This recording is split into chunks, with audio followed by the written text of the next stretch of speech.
that you just walk into the church and that's not real. Because the truth is, I have to get naked with God. I really have to be vulnerable. Because God can't help me. He can't help me if I'm not vulnerable. He can. What can he do? Because he's a gentleman. He's not going to push his way in, right? So I have to really want to say, here I am, God. And I'm telling you, it's not about what's he going to say, what are you going to say. It's just like, here I am, Abba. Here I am. Because he'll take care of the rest, you know. And I wanted to talk about the secret place, you know. I just want to exhort you. We all know that the secret place is where we grow. Yes, we grow with the brethren, and we need the brethren. Of course, we need people that we can talk to, people who will love us for who we are, people who won't agree with us when we want to just have self-pity parties. In Jerusalem, I can tell you this, you know, maybe in certain places you can afford to have a 10-minute self-pity party. In Jerusalem, the enemy will wipe the floor with you. You can't. You can't. I mean, it is the spiritual warfare capital of the world, and especially with what I'm doing in the kingdom. My objective is to set people free with God, because that's my part, to release that worshiper inside of you. And that's awesome, but it doesn't stop there. When you get free, you can apprehend your future. You can go forward. So it's so important to get healed for ourselves, for our relationships, for our destiny, for God, because God, it's like God's hands are tied. If we say, you know, I want to go this far but no more, you know, he can't push us. He loves us, right? But he wants us to go forward into our destiny. He really does. So I want to pray. Father, I just want to call my sisters forth into their divine supernatural destiny. Lord, you know what's in their hearts, God. You know better than anybody, Lord.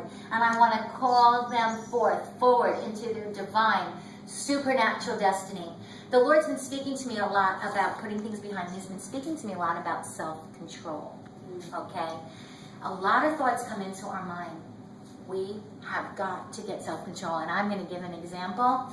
There's been something on this trip that I've run after my healing about this issue, but it gets flared up when I'm around particular people. It's an old wound that keeps opening. It's like a bleeding wound. And yes, I got healing, but it keeps getting flared up because of the other person's process, you know, or lack of process. And so it's very painful.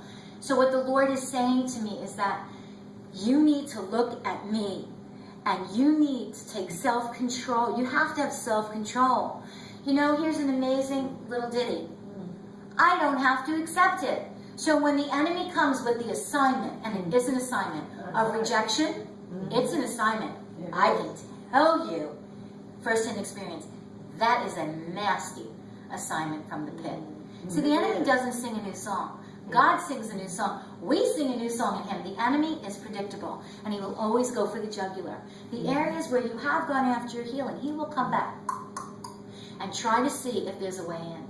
And when believers, the enemy comes in the back door, because it's too obvious in the front door, because we've given our lives to Christ. But he comes in the back door, and he comes in through unforgiveness. He comes in through allowing, not taking control over our thoughts. So if I'm feeling rejected, something has got to rise up in me and say, I don't receive that. Spirit of rejection, I reject you. Get out. But I don't have to receive it. I have a choice. Okay, I'm saying it. It's very difficult. I'm saying it. This is something major that I've been going through on this trip. Major. But God is saying, you need to refine that tool there, that fruit of self-control. You need to say, I don't accept that. I don't accept it. So ladies, I'm sure there are areas in your life, because nobody's arrived. You know, we've grown in many areas, and then there are other areas that we're still working on, right? So let's encourage one another. And we need to be around people who allow us to be ourselves. And we need to give each other the gift of listening. When people listen to me, and I mean like on a one-on-one, you know, like in a friendship, I mean, I'm grateful that I can do this, but I'm talking about friendships now. When people give me that gift of listening, I feel so blessed. I mean, it really feels like a gift. It's really a gift, you know? Yes, if I'm in self-pity or something like that, don't agree with me. Don't come into agreement with me. Because the enemy wants to pull us into stuff, anger and all kinds of things, and he wants us to get people around us to say, yeah, you're right, Liora, be angry. Yeah, you're right, be unforgiving. Yeah, you're right. You know what I mean? No, that's not what God wants. God wants us to have loving women around us who listen, and then even ask, would you like my feedback? Because sometimes we just need to talk. We're not looking for feedback, but we just need to be able to express, right? And my sister and I do that with each other. You know, sometimes we just need to talk. We don't want the feedback, and other times we do want the feedback, right? So we really need to move forward into our divine supernatural destiny. Yeah. Now, at this time, I'm going to do more stuff, but I would like to invite you to dance with me. I'm going to put on a beautiful song by Sophia Dornell from the Bahamas. Friends of mine live there, and they gave me her music, and I hope to one day maybe dance with her.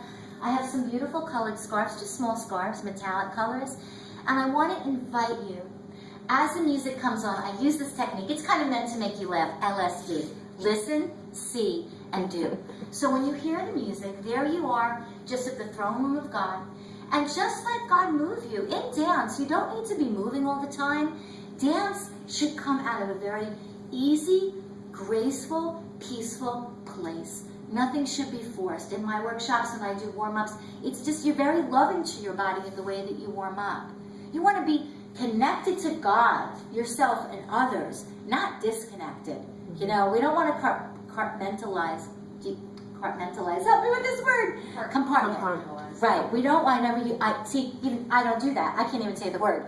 You know, I know men do that, right? So we don't want to do that. We want to bring all that we are to God, because dance is not just the obvious joy.